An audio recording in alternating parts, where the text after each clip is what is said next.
Hello, friends, and welcome to another episode of the Terry McGriff Show, along with my illustrious co-host Andre L. Sullivan, rocking the hood right there on his head. I like that.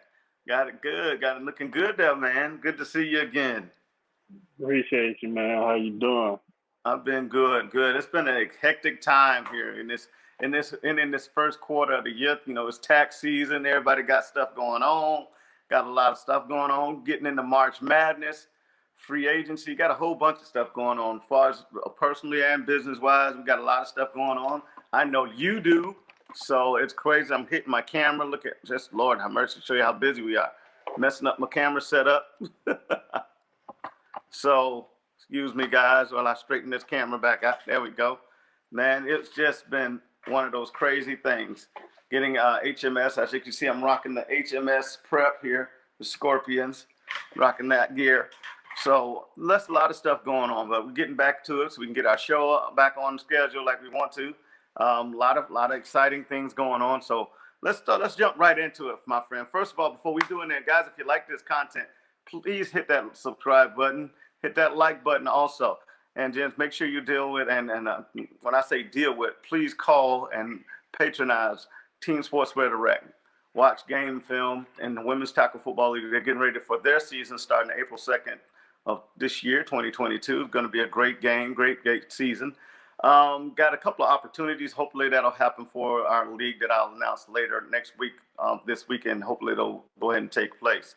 But man, this free agency stuff been going on. We got the combine going on. So we're going to discuss a little bit of this stuff. We're going to first talk about some of our topics, Jaguars free agency and free agency in general. We're going to talk about the Deshaun Watson situation now that a little bit that has been cleared up. And then we're going to go into a little bit of the combine, winners and losers, and talk a little combine. So it's pretty good, some good topics for us today. So let's jump right into it. Free agency, you know, obviously a chance to kind of jumpstart your team, try to fill some holes in it. Well, the Jaguars got a cavern, so they got a lot of people, a lot of stuff to do that they need to fill. And I'll tell you what, I was kind of pleasantly surprised because I was a little bit pessimistic that they would do anything in free agency. You know, they always tend to hype things up, and then they kind of come out with a whimper like, wait, okay, I thought you could have did better than that, especially with all the money you got in the cap. But they did better this year. I thought they addressed some needs that really needed to be met. I think the fact that Doug Peterson wants to address the line and make some changes, which he made some huge changes, you know, and I'm looking forward to seeing what this happens. I know he's a guy that's really, really intent on building a very, very good offensive line, not a solid one. He's a guy that, you know, obviously wherever he's been, there's been very, very good offensive lines, especially in Philadelphia. So I thought what they did by keeping some players and letting a few of the old guard go was very, very telling, and especially when you got Brandon Schreff from Washington Commanders to come in and solidify one of the guard positions. I think that was huge. And the only thing I would say about that, I hope they don't do anything stupid like move him to left guard when he's been a Pro Bowl right guard all his career. Well, let me back up before I even get into my opinions of the Jaguars free agency.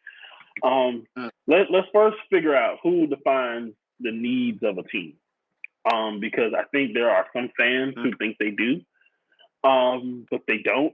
And then there's some members of the media who think they do. And yet I think we have to realize at times we don't as well. And so there were some things that I felt that they should do. And they addressed some of that, but I think people have to also take a step back and realize that, one, no opinion matters more than the people who are in the room where it happens. And no opinion matters more in that room than the person who pulls the trigger. So in that aspect, Trent Baalke has all the autonomy and omnipotence to do and say what the Jacksonville Jaguars need at the time. And granted, Doug Peterson will input as much valued as any coach in the NFL during this time. Trent Baalke is the guy, and this is quote unquote will be his team.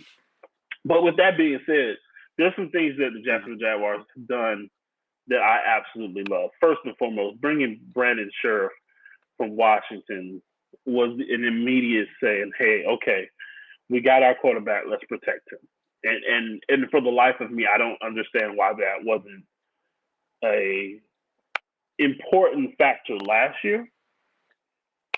But you can automatically tell it's going to be something big this year. And I hear you when you say you don't want him moved to left guard. I wouldn't mind seeing him play left guard.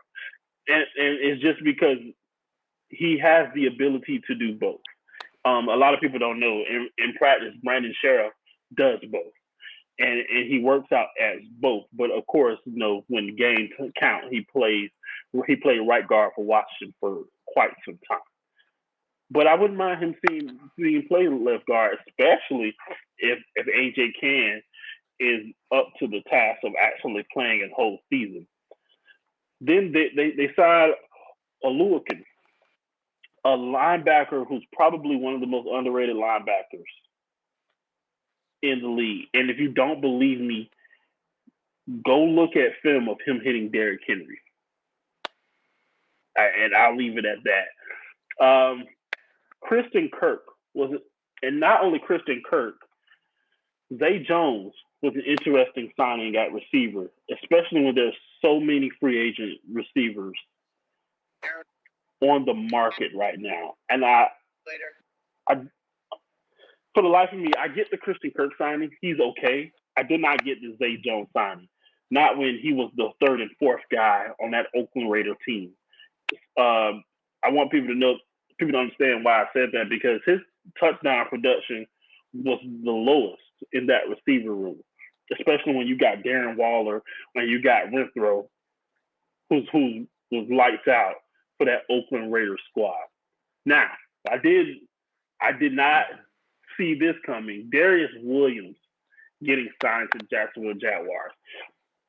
Did not see that coming at all. And I think that's one of the biggest things that they could have done was try to find somebody to help out Shaquille Griffin on the other side. And listen, yeah, he's a Jacksonville native. That's cool. That's not why they brought him here. The guy can flat out ball. Listen, it's a reason why the Rams were so good. People want to say, no, they did not throw at Ramsey a lot this season. Only the elite quarterbacks did, like Tom Brady. But when they did throw to the other side, it was the reason why they didn't get off. It was because of this guy. And so, right now, I personally would grade Jacksonville Jaguars free agent signings at probably a C+, B-, because there's still a lot of ways for them to go. But right now, they're heading in the right direction. Yeah, I think they are. A couple of other guys, I like the fact that they did address the tight end position with Evan Ingram. We understand that he had some injury situations, but sometimes a change of scenery will tend to help that. You never know what the offseason conditioning or the training that he was got with the New York Giants was more detrimental to some of his injuries than maybe with the new staff that he'll be here training and getting his physical therapy and stuff here in Jacksonville. Especially the Jaguars in the process of building the new facility that's going to help with all those things that really players need for recovery and fitness and all the things that they need to get their bodies and keep their bodies in shape. The other guy that I thought that was kind of interesting that they brought back was Shatley. Everybody knows that they franchised Cam Robinson. It doesn't doing this thing was shows they brought a couple other guys, but the emphasis once I say on that offensive line shows me the commitment to making sure that they protect the quarterback, and I'm pretty sure, being a quarterback himself, he understands the makeup and the mindset when a quarterback knows that he's going to be protected and he'll be able to go through reads and do things and be a confident player, and which exactly what they need going into his second season. You need him. You need him very confident. You need him to be able to focus on his development and not worrying about, obviously getting hit. That really plays into mindset and the mentality of playing that position. Um, you did talk about Foye Okuakan. I hope I pronounced his name correctly. Knowing that he was a number one tackler in the NFL last year, says a lot. What really says how they feel about this when they just turned around and released Miles Jack. Miles Jack has played several positions along that linebacking core: defense, inside linebacker, outside linebacker, middle linebacker. And the fact that they saw that Miles Jack was expendable by bringing this gentleman in says a ton. We already know that they're going to run a combination of a 3-4 and a 4-3 defense, so it's going to be hybrid. So the fact that I thought Miles Jack would actually be a better linebacker than he would be inside, and they decided to let him go, was telling about, first of all, Oluokun and how he was going to be able to do, as well as the other linebackers that are on the staff, that are currently on the roster. There are some Dylan Moses is still on this team. He was a rookie that was injured coming out of Alabama. So obviously, I think he's healthy, and they feel that they'll be able to play. I think they think enough spot, and I'm just looking for as that. I'll drop the wide receivers. I saw Zay Jones play in a couple of games, and my assessment is that he's an up and coming number 2 receiver. What I saw was he is an upgrade of what we have on the roster. Obviously, they let DJ Tartt walk. He signed with Detroit. And speaking of offensive line, they did AJ Cann sign with the Houston Texans, so he won't no longer be available. But and then there's rumor that they're shopping a couple of the other receivers on the Jaguars. Oh Lord, I can't think of his name right now. Number 10, I can't remember his name. That may be a sign right there in itself. But the fact that they addressed that, a fact that they thought enough of Christian Kirk to give him what I thought was a crazy amount of money for what done. Understand what he last year, pretty good. He had a really good season, but I don't know if I see him as a number 1, even though he played well last year. And maybe in Doug Peterson's offense, he projects to be their number 1.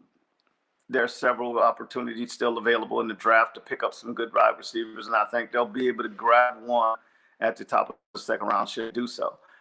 Preference is that I think what they got far as the tight end room now is going to be a pretty solid tight end room with the addition of Evan Ingram, the offensive line upgrades, which means, and then you still, hopefully the rehab is going well and he will stay. You'll have plenty of speed on that team. I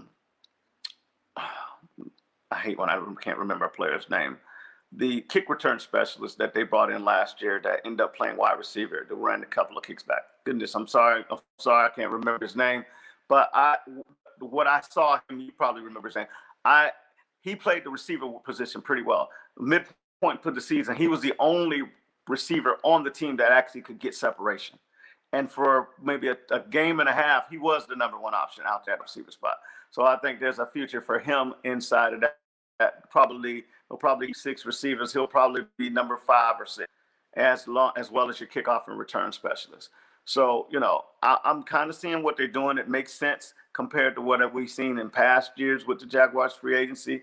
And I don't think that they're finished yet, especially now that they released Miles Jack.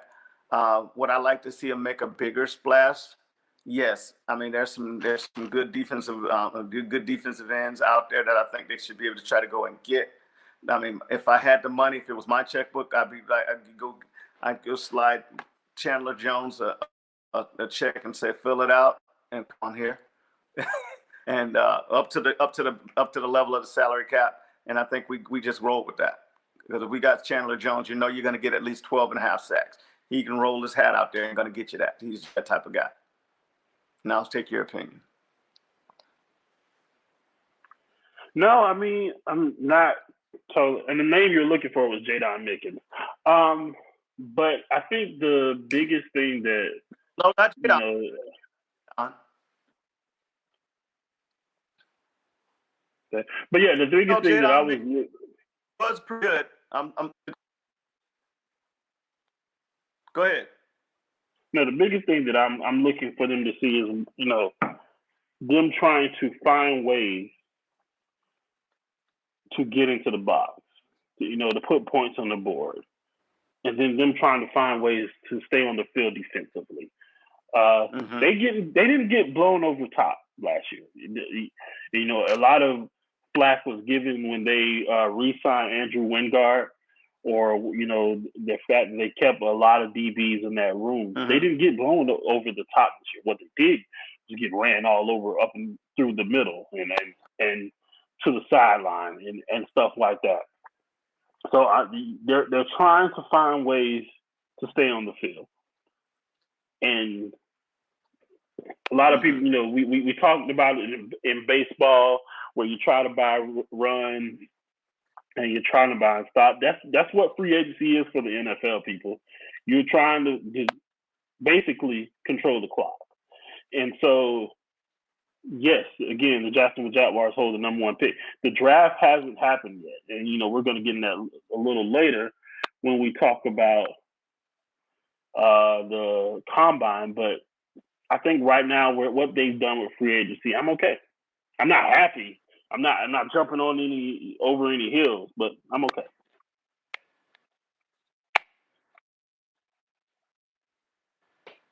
Okay. The name I was looking for was Agnew, Jamal Agnew. That's the I was talking about. I think he's going to be something really dynamic if he can return from his injury, along with the other new additions they got. And I don't think they're done.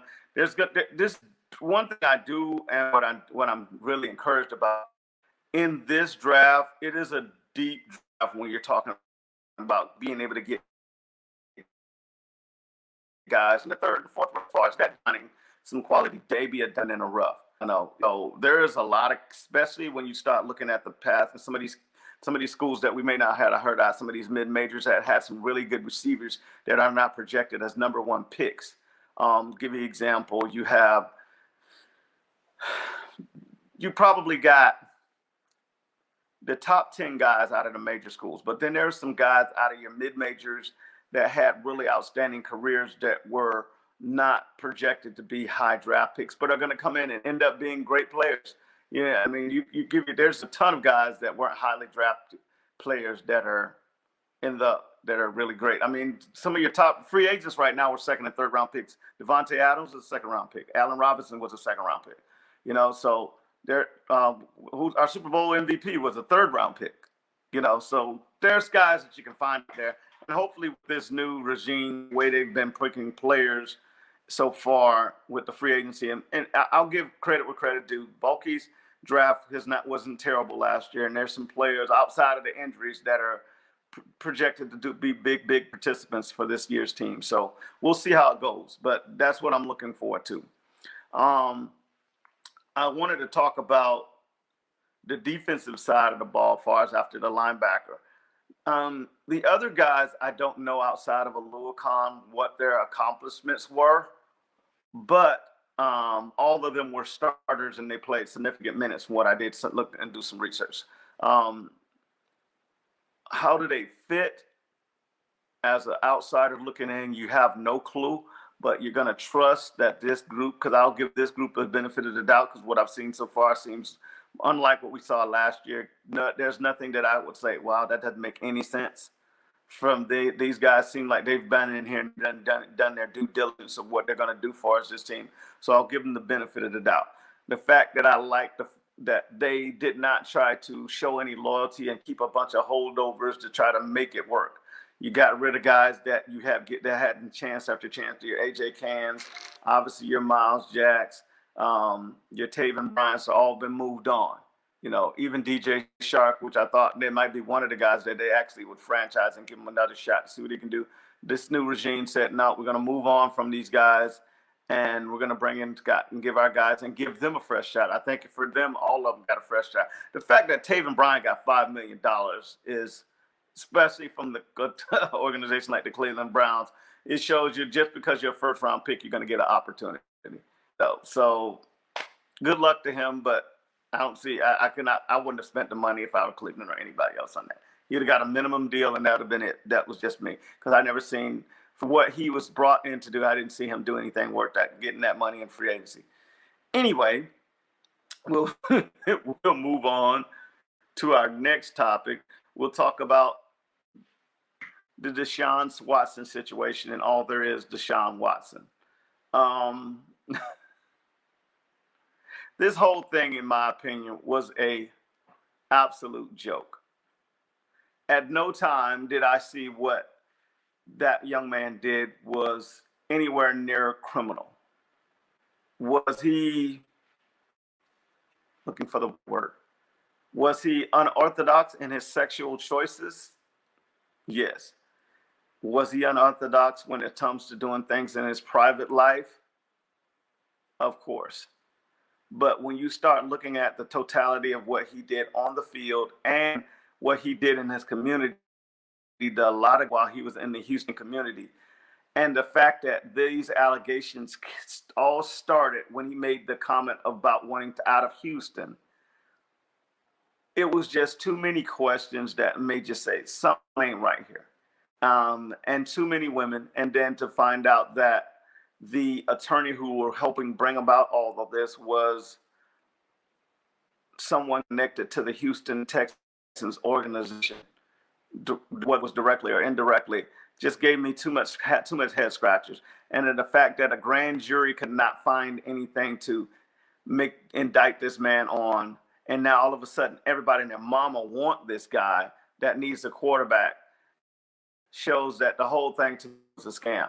Even though, or here's on top of that, the women who are coming in the civil suit are asking for lack of a better phrase, peanuts, $50,000.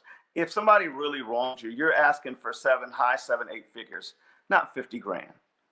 So it's too many peculiar things right now that were going on with this, and now that Deshaun Watson is even allowed to shop his own suitor. He first started out with Carolina, and then I believe New Orleans. Now it's expanded to the Atlanta Falcons and the Cleveland Browns, which caused Baker Mayfield to go into the conniption. Kudos to him, first of all, for standing his ground. Keep his mouth shut and let his lawyers do their job. And he didn't have to say a word. I've never had a reason outside of his allegations to ever question that young man's character, even going back through high school and what he did at Clemson and the Texans. Kudos to him. I hope everything works out well for him and he's able to resume his career. And now I want to know what you think about this. First off, I don't even like Deshaun Watson. I really don't care. But let me say this first and foremost. I can't take light.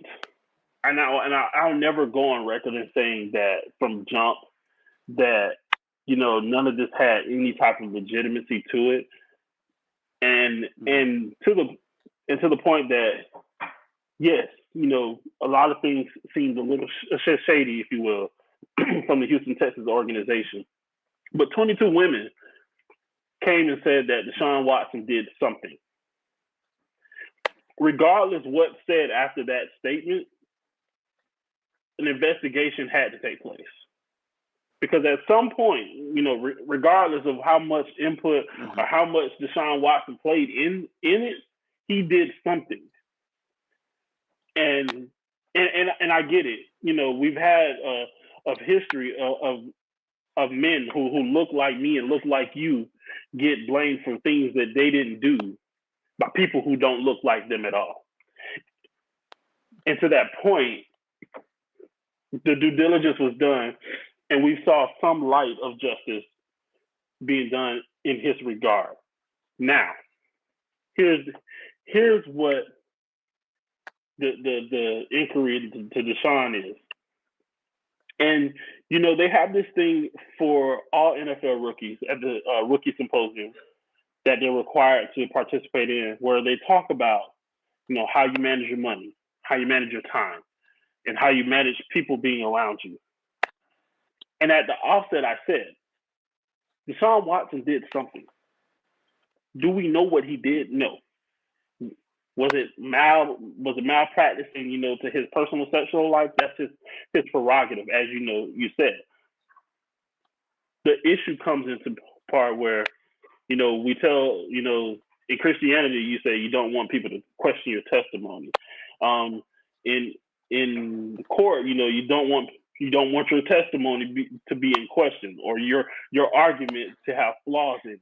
And there were too many flaws. And so in Deshaun's case, yes, I wish him nothing but the best. He's one of those people like you love to hate and you hate to love, because he is just that good. But at the end of the day, 22 women said something happened. And I don't want that to be taken in light of. And I'm not saying that you did or anything, but I'm saying that a bunch of women who don't know each other didn't just get together and say, hey, we got wrong. And so due diligence got done. It is important to note that Deshaun Watson camp did pay a certain amount of money to an undisclosed source. We don't know if that's hush money or payout or whatever, but something got paid. It is also important to note that Deshaun Watson's lawyer also paid another amount for another group to stop their case before it even went to adjudication. So again, you don't want your testimony in question. And this is not a shot at Deshaun Watson. This is just saying that, hey, take care of your house, or other people will do it for you. Now, to the football side of it, Deshaun Watson is going to play in the NFL again. I have no doubts about that, and I would be stupid to go on record to say that anything other than that. Right now, the Falcons are head over heels trying to get Deshaun Watson back in Atlanta, where he's from. Like you said, the Cleveland Browns are tipping their hat into that Deshaun Watson pool. He will play in the NFL. Now, will it be this season? I can't say for sure. But I do see him I will expect to see him throwing the ball on Sundays very, very soon. Oh, yeah. Now, there's been obviously several rumors with certain things that were going on about, especially different teams, Atlanta, obviously. And then there's a couple of players looking to come with him to Atlanta once he makes that deal, if that's the deal that's made. The fact, when let me backtrack. Say this: the situation far as the claims. I agree with you that all these women that made these claims made claims, and wouldn't want anything to happen to anyone, woman or male, anyone to be done wrongly. So I do have a level of empathy for the situation that happened here. But everybody is held culpable and responsible for this situation because, first of all, that business can be a shady business. The fact of the way some of the transactions is, to me, is the only thing I'm questioning. The way the transactions and the business that led to all of that was in question. Adults should do things everybody do the right thing because it's the right thing to do. And when you find yourself, including Deshaun Watson, in that situation, you're held responsible for it. So he've already paid a significant amount. We know, with obviously a lot of the endorsement deals that he lost, the knock to his reputation that he had, especially in the city of Houston. Obviously, any woman that he seeks to have any type of romantic relationship in the future is going to know of his past and going to have questions for him. And so he's going to pay a heavy toll just for this on his own. And so that's why the fact he already has a falling out with an organization in the NFL, though, that's probably a road he'll never go back again. I doubt if he ever, when he decides to retire, has one of those, ceremonial one-day contracts to retire as a Houston Texan. And that's unfortunate. The fact that not the women themselves. So let's move on to the football. The football, what I want to talk about with Deshaun Watson is somebody is going to get a all-pro caliber quarterback who in 2020 he led the NFL in passing. And everywhere he's seeming to go, there's some significant offensive players there for him to be around. To me, the most dangerous team that I see he going to right now, that will, if he goes to New Orleans, oh my God, with the weapons that they currently have, that's a scary situation for everybody in NFC. So I'm pretty hope. I know most of those guys rather for him to go to the Carolina, which they have weapons, but I don't know if they have the dynamic names that they have. But Carolina's got great weapons. Christian McCaffrey is something anybody would drool over. Obviously, G.J. Moore is a great weapon. So they have weapons there. Deshaun Watson's going to tip the scales wherever he goes. I mean, Atlanta, wow, and what will they be able to put together? Obviously, that'll be a great homecoming for him. But will somebody else that we haven't talked about yet, obviously out of the teams, come out of the woodwork and make a crazy offer to get him that nobody has talked about yet, that has not, obviously came on the news blotters? I don't know, but it's going to be something. It'd be crazy, which I doubt if they do it. Somebody like the Colts coming in within the division, try to trade. And Houston would be nuts to trade within the division, let him go with somewhere in the division. The AFC is pretty set, outside of the Cleveland, situation. For a while there was the talk of the Dolphins trading for him, and then that died down. Who the heck knows right now who's going to do what? I would not be surprised because, draft back the San Francisco 49ers, or Seattle jumping into this mix. With him being such a dynamic weapon, not just quarterback, what he could do, his legs. There's so many people out there probably seeing what they can do and where they would go. And it's going to be all Deshaun Watson's decision, because he has the no trade clause, so he gets to pick where he wants to go. So it's going to be interesting to see how this all works out. But I'm glad we can actually talk about him now, football-wise, going to another team than just this whole scandal situation that he's dealt with. Okay, let's move on to the Combine. I didn't watch the Combine this year. I had a lot on my plate, so I didn't watch the Combine, but I did go back and watch the highlights. You didn't either. But what I did see was some phenomenal performances, some performances that I didn't expect.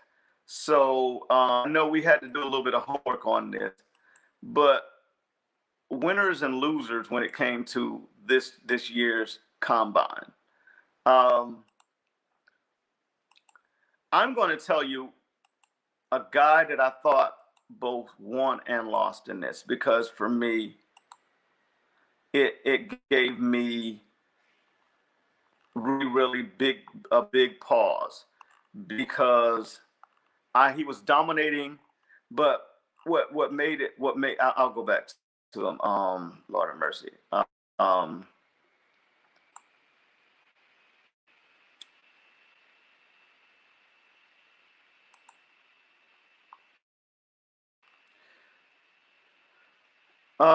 Jordan Davis, excuse me, I lost my track. I got to miss this. Jordan Davis is the one that I thought did great. His 40 time of the 4.8 was phenomenal for a man that size. But what it did for me was make me question why Georgia kept taking him off the field on third down, and the fact that he lost so much weight to get ready for the Combine. That's the one thing that scares me about Jordan Davis. He can be an absolutely beast, but he eat himself out of the league once he gets that big contract. Well, does he absolutely love the game? He's built for it to play at an elite level, at a Hall of Fame level. He's got Hall of Fame talent and Hall of Fame size. But what will his motivation be once he gets that big payday? Once maybe he gets on the team and he wins the championship. Will he hit a guy that with that dimension should be classified and work his way in Hall of Fame by the time his career over? He should have an 8 to 12-year career, several All-Pros, several Pro Bowls, and maybe in contention to get a championship. If he doesn't, that pick was a waste, and he was a waste. And what bothered me was watching as a career in Georgia, being a Gator fan and an SEC fan. To me, Jordan Davis didn't show up until last season. I didn't even know who Jordan Davis was. Now, outside of last year's Florida-Georgia game, the years previously, Jordan Davis in the Florida-Georgia game was a non-factor. I didn't know who the guy was. And I'm terrified of one-hit wonders. They terrified me. If you look at the historical nature of the NFL, guys who flash in the pants for 1 year and then go into the draft, that's a terrible, terrible combination. They never really make a splash. There are guys, there are exceptions to that. But for the most part, those guys, they were in it for the money. They got their money. They got their motivation to do that 1 year thing. And then after they got paid, they fell off the face of the planet as far as their production and everything. So that's what scares me about Jordan Davis. And I hope that he's the Hall of Fame caliber guy. He's got all the potential to be. But that's the problem that you say with Jordan Davis is potential. Same thing with Aiden Hutchinson. Never heard of Aiden Hutchinson till last season. I knew about the other kid that was there that went to the Colts that was the defensive end star at Michigan. And Aiden Hutchinson flashed last year. And he's a legacy kid. They're good. Wish nothing but these guys. Well, let me just say that. I don't want anything. I hope these guys really make their franchises much better. I hope they have great careers. But I question when they helmet these flashes in the pants like that. The opposite, Darryl Stingley from LSU. Darryl Stingley started out great in his freshman year, had some things go wrong for him, had some industry issues. If he was allowed to come out his freshman year, he would have been the top cornerback picked. Do I see him having a regression? Not really, but I don't understand how all of a sudden now there's 2 or 3 other guys that are rated better than him at the cornerback spot. Did his play tail off that? I don't think so, but it wasn't as dominant as his freshman year. But then again, people didn't know him and they picked on him. His freshman year, he made a lot of plays. The last couple of years, and then I think he ended up opting out. So I would like to see this kid be drafted highly, and I think he will be. I think he'll probably be late top 10 and mid-round, first-round pick, because what I saw on film was nothing but a dominant performance. I've never seen this kid play out of position. I've never seen him be just totally dominated. So the fact that he kind of just dropped in the draft boards was peculiar to me. I didn't get his 40 time. I don't know what he ran, but what I saw on film was a dominant player.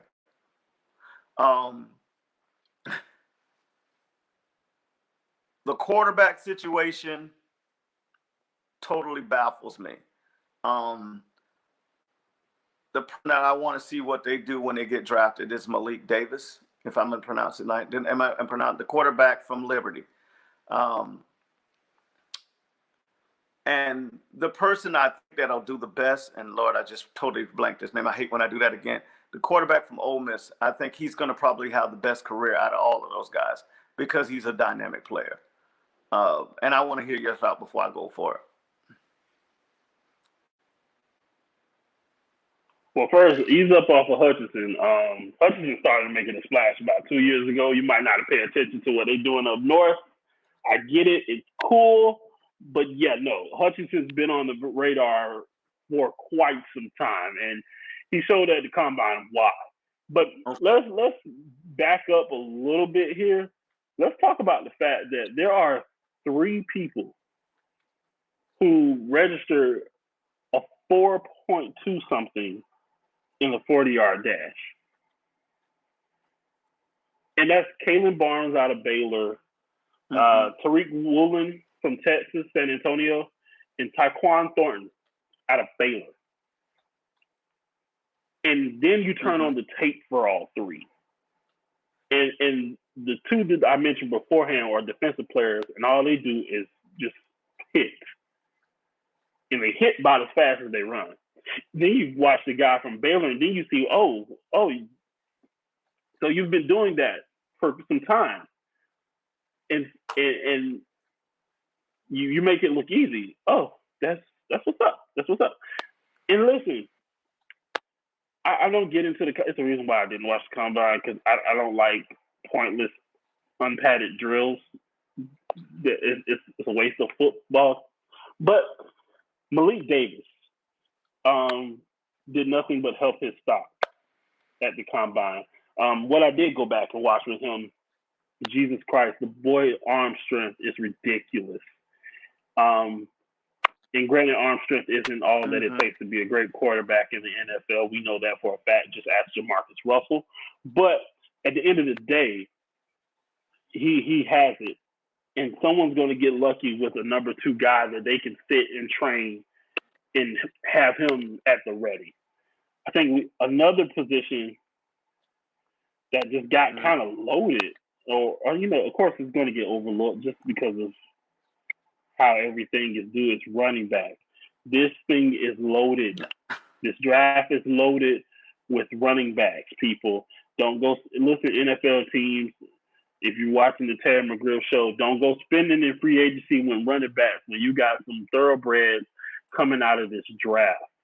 And I'm saying seriously, from top to bottom, this thing is loaded. There's someone that I want everyone to pay attention to. And of course, he didn't get a lot of looks this season because he played for Tennessee. Velus Jones. He stands at 6 foot, weighs about 200 pounds. Go turn on the tape and watch him work. He had a phenomenal combine. But before you get to the combine, like I said, turn on the tape and him at Tennessee. Obviously, he's not going to get too much of a look. It's Tennessee people. They're in the SEC for tax reasons or whatever. Listen, he plays like a Steve Smith. And I know that's high praise. Like, oh my God, you talking about he plays like a Steve Smith. And he runs routes like a LaVisca Chenault. And he has footwork like a Chad Johnson. Listen, I'm not hyping him up. If you don't believe me, go turn on the tape. But someone's going to get a steal. No, you're right. Someone's going to get a steal and when they draft him. But that's my input on the combine. Well, I'm going to go just back on what you said. At the running back position, if you pick up a running back in free agency, you're out of your mind. Because just pick around and you can find a good, probably starting quality running back. Here's a name that I've been watching for the last 3 years that no one knows about, probably in maybe the last 6 months, maybe if you watch the Senior Bowl. But this guy's been a beast at the FCS level. His name is Pierre Strong. Do not forget that name. From South Dakota State University. Is a absolute monster. Bryce Hall from Iowa State. Probably because he's in Iowa State and he wasn't one of the big absolute beast. These are guys that you probably don't know about, like Mr. Robinson for the Jaguars, who came out of Illinois State, schools that you haven't heard about. But these guys are absolute monsters. When I tell you these are going to be impact players in the NFL next year, they're going to get into camp. The coaches are going to say, where was this guy at? And not to interrupt you. Thank God. Not to interrupt you. I think people are forgetting that this draft also has Snoop Connor, James Cook, Ty Davis Price, and let's not forget Brian Robinson. So yeah, like just to echo what you were saying, if anyone is trying to just if you just really want to have a running back in your system just right now you can go pick up a free agent. Cool, that's cool. But if you're looking for somebody to come in young and be your guy for the next 3 to 4 years, look to this draft because someone's gonna get left on the table here in this running back room because God, yeah. You talking about your Kenny Walkers, your Isaiah, my former Gator running back. He's probably going to be a 6th-round pick and end up going to start 4 or 5 games as the second guy, and then they're like, wait a minute, why do we got this other guy paying all this money when we got this young kid that we can pay bargain basement and keep him for the next couple of years? There's so many running backs. I don't even want to just go through all of them. It's just we could spend the next 10 to 15 years just going that good quality running backs. And I'm not even going to talk. I can't even think of the kid's name at North Carolina A&T. You know, I mean, you got guys all over the place at the running back position. You would be an absolute idiot financially to pick up a veteran running back to try to get in free agency right now. And I'm sorry for the veteran running back up there, but you better not try to get too much money this year in free agency because you're going to we'll wait till the draft, and if we need somebody, we'll pick you up after the injury waiver once the season gets started.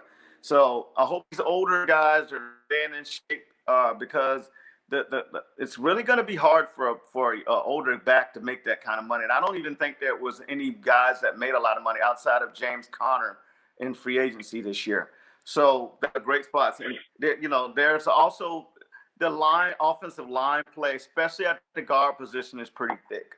It's a lot of good guard play out there that you're going to be able somebody depth in the draft. Maybe the thin part this year that you might have to have a hard time is maybe linebacker and interior defensive line. The edge and line, but the edge position, rusher position, outside line position, and cornerback positions are pretty good. I also like that there's going to be some decent depth at the wide receiver spot. A lot of people have not been talking about, obviously, because Don Mechie's injury, but nobody's been really talking about him. But he's been nothing but productive at Alabama. He's kind of just falling down people's draft board. Somebody's going to pick him up as a steal, So a lot of these injured receivers that got injured and stuff like that. Oh, the other cat, I forgot. Lord, don't worry about it. But there's a running back. Look him up. That was the beast running back in Minnesota that's going to be coming out in the draft. I can't think of his name, but that's one of the guys I want to talk about. Other than that, looking forward as far as our next show about what we're going to go through, talking about some of these free agency as we get ready along. And I don't really watch pro days. I know that Georgia's having their pro day as we speak right now. They got a bunch of athletes, so their numbers are going to be what it is, and most of those guys are going to stick on what they did in the combine. But, folks, before we let go in this show, if you like what we're doing, please hit that likes button and also hit that subscribe button. Once again, please patronize Team Sports Direct, watch game film, and also check out the games this year starting April with the Women's Tackle Football League. Like to thank my co-host right here, Andre L. Sullivan, iHeartRadio. Also, our great producer, Grandma Moody Fowler. And until we come back to you again, we'd like to thank you for being here, and we want you to thank you for watching the Terry McGriff Show, and y'all be blessed.